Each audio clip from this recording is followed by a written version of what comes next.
গত ১০ বছরে বাংলাদেশ ভারত সীমান্তে ৩০৫ বাংলাদেশিকে হত্যা করেছে ভারতীয় সীমান্তরক্ষী বাহিনী বিএসএফ। মানবাধিকার সংস্থা হিউম্যান রাইটস সাপোর্ট সোসাইটির এক প্রতিবেদনে এমন তথ্য উঠে এসেছে।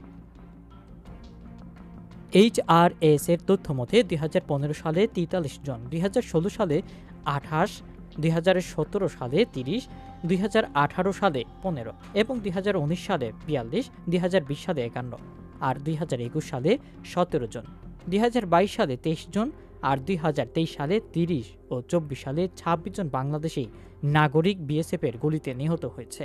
এছাড়া এই ১০ বছরে সীমান্তে সংঘর্ষের ঘটনায় ২৮২ বাংলাদেশি আহত হয়। প্রতিবেদনে বলা হয়েছে, সীমান্ত বিএসএফ কর্তৃক শুধু ২০২৪ সালে ৫৭টি হামলার ঘটনা ঘটে। ২৫ সালের জানুয়ারি থেকেই ৮ মার্চ পর্যন্ত বিএসএফ কর্তৃক ১৫টি হামলার ঘটনায় ৪ জন বাংলাদেশি নিহত ও ১০ জন আহত এবং ৫ জন গুলিবিদ্ধ হয়। এ সময় সীমান্তে ভারতীয় নাগরিক ও খাসিয়াদের হামলায় ৩ জন বাংলাদেশি নিহত হয়েছেন। সীমান্তে হত্যাকাণ্ড বন্ধের আহ্বান জানিয়ে মানবাধিকার সংস্থাটি জানিয়েছে, বিভিন্ন সময়ে দ্বিপাক্ষিক বৈঠকে সীমান্তে হত্যাকাণ্ড সুন্দর কোঠায় নিয়ে আসার ব্যাপারে বাংলাদেশ ও ভারত সিদ্ধান্ত নিলেও এ ধরনের ঘটনা প্রতিনিয়তই ঘটছে।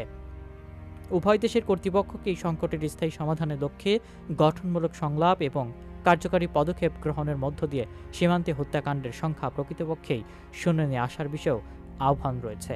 এছাড়া সীমান্তে পূর্ববর্তী সব হত্যাকাণ্ডের সুষ্ঠু তদন্ত করে বিচার নিশ্চিত করার আহ্বান জানিয়েছে সংস্থাটি।